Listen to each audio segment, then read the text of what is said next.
Same with Barry Manilow. Barry Manilow was cooperative for a while and then didn't like me at all and actually told me to leave the state of Maryland. But that can sometimes be good, That was too. great. The story followed him. Did I ever tell you this, Barry No, Manilow? I don't believe I've ever heard that story. Okay. I'm here an hour and a half. Do we have a little Barry Manilow we can do? Play Mandy or something like that. I'm here about an hour and a half, and Barry Manilow is going to perform at Meriwether Post in Maryland. And, yeah, okay. And Barry Manilow gives me 2 or 3 hours on a day that he's going to perform in the evening. Barry Manilow gives me 2 or 3 hours. Deal. It's really a long time. Nice. This is not going to be a big takeout. This is going to be what we called a day hit.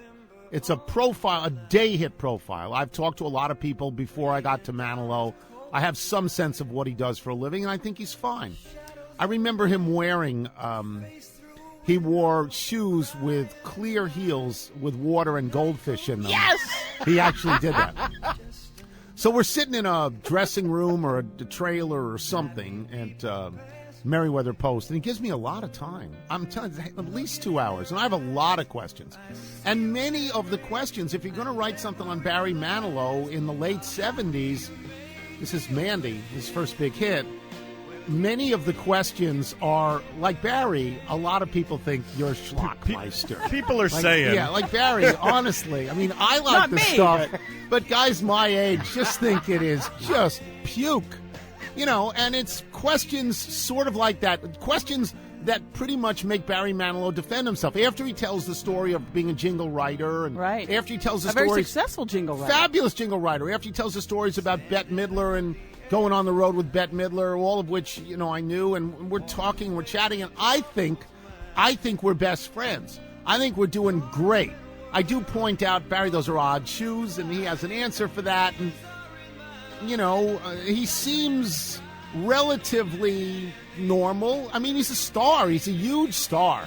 You know, and I thought we had a pleasant conversation. So he said, are you going to watch the show? And I said, sure, I'd be happy to watch the show. I'm not going to write for a day or two. You know, I'm going to gather other stuff. I'd be happy. And he says, well, great. You know, if you want to come backstage afterwards, that would be great. And he said, do you have seats? And I said, well, I'm sure I can get it. He says, no. Why don't you just get in the front row? I'd really love to see you perform. So, again, I thought we were doing very well. Did you guys do blow together? No, we did not. We did not. And I won't even say that he ever did that. So I'm leaving. I'm going to wait a couple of hours till the show starts. And I guess there's other guys in the room with us while we're talking, but they are unobtrusive. They don't do anything to get in the way of the show, the way of the interview. Well, they must have been very upset at the line of questioning. They must have been very upset at the aggressive way that I put them on the defensive, which is, by the way I used to do all these stories.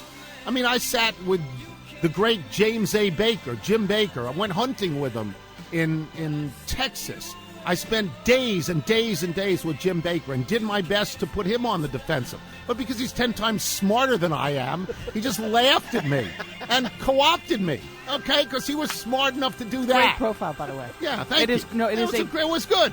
Whether you know Kornheiser or Baker or don't know either one of them, that is a spectacular And he gave me all this time. Why he did that is beyond my comprehension. So anyway, so they got to Barry Manilow, and Barry Manilow got angrier and angrier and angrier and began to seethe. And I don't know this because I wasn't in the room, but afterwards, an emissary came out and said, Barry doesn't want you at the show. And I go, what do you mean Barry doesn't want me at the show? Barry's really angry. And I said, well, let me talk to him. And I go in there, and he goes, just get out. Just get out. How could you ask me all these things? It must have been very intimidating physically. Screaming and yelling at me and said, get out of here. Get out of the state of Maryland. Get out. You know, just get in your car, and my guys will drive you to the border. The border? What are we going to Mexico? What are you talking about? So I write the profile. I write the entire profile. The last fifth of the profile is pretty much word for word what the end was, how he threw me out, how he went crazy. Well, seemingly without reason, right? I mean, you don't know guess. what's going on. Right. Well, in those days, there was no Entertainment Tonight. There was nothing like that. And print carried a lot of weight. And that was Barry Manilow's summer tour of 1979.